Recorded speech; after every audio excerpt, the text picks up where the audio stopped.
এবার জেডএসআরএম নির্বাচনের পথে।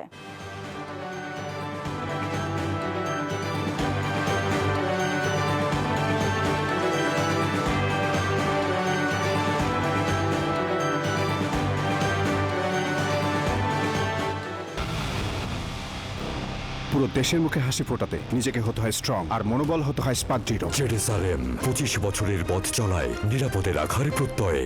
দর্শক, নানা জল্পনা কল্পনা শেষে অবশেষে নির্বাচনের হাওয়া বইছে দেশের প্রতিটি আনাচে কানাচে। সুষ্ঠু ও যোগ্য প্রার্থীকেই বেছে নিতে চান ভোটাররা। তাদের আশা, দেশ গড়ে উঠবে নতুন রূপে। জাতীয় সংসদ নির্বাচনের ডামাডোল বাজতে শুরু করেছে বন্দরনগরী চট্টগ্রামে। চায়ের দোকানগুলোতে কিন্তু আমরা দেখতে পাচ্ছি এখন নির্বাচনের হাওয়া লেগেছে। তো এখানে চায়ের দোকানে যারা বসেছে তারা নির্বাচন কখন হবে, নির্বাচন নিয়ে তারা আলোচনা করছেন। আমরা প্রতিদিনে কিন্তু দেখছি, যেহেতু নির্বাচনের সময় যত ঘনিয়ে এসছে, ফেব্রুয়ারিতে নির্বাচনের যে ঘোষণা এসেছে, ফেব্রুয়ারিতে যদি নির্বাচন হয় তাহলে কাকে তারা প্রার্থী করবে, তাদের ভোটটা তারা দিতে পারবে কিনা, সেই বিষয়গুলো নিয়ে কিন্তু আসলে চায়ের দোকানে কিন্তু অনেকটা আলাপ আলোচনা চলছে। আমরা একটু কথা বলতে চাচ্ছি আপনার সাথে, কেমন নির্বাচন আপনারা চান? আমরা চাই যে সুষ্ঠু নির্বাচন, যেখানে সবাই অংশগ্রহণ করবে এবং সবাই বাংলাদেশি যারা নাগরিক আছে, যারা ভোটার আছে, তারা যেন তাদের অধিকার ফিরে পায় এবং তারা যাতে ভোট কেন্দ্রে গিয়ে ভোটটা দিতে পারে। আমরা জাস্ট ওটাই চাই। আর জি, এতটুকু।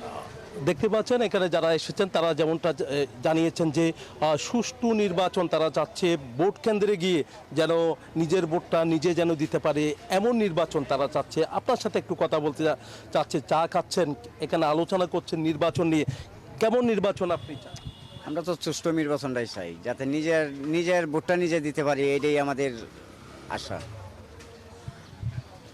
এতক্ষণ ধরে আমরা কথা বলেছি, এখানে যারা এসেছেন তারা বলছেন যে চায়ের দোকানে কিন্তু সবসময় এখন নির্বাচনে হাওয়া লেগেছে। তারা বলছেন যে নির্বাচনটা যেন সুষ্ঠুভাবে যেন শেষ হয়, সেই আশা তারা করছেন। তারা বলছেন যে তাদের পছন্দের প্রার্থীকে তারা যদি জয়ী করতে পারে তাহলে কিন্তু তারা তাদের যে চিন্তা চেতনা, তারা যে আশা নিয়ে ভোট দেবে সেটা কিন্তু অনেকটা সফলতার মুখ দেখবে বলে তারা মনে করছেন। তারা বলছেন যে যোগ্য প্রার্থী যদি হয় তাহলে কিন্তু তাদের এলাকা বলে তাদের বিভিন্ন জায়গায় তাদের উন্নয়নটা অনেক বেশি হবে বলে তারা মনে করছেন।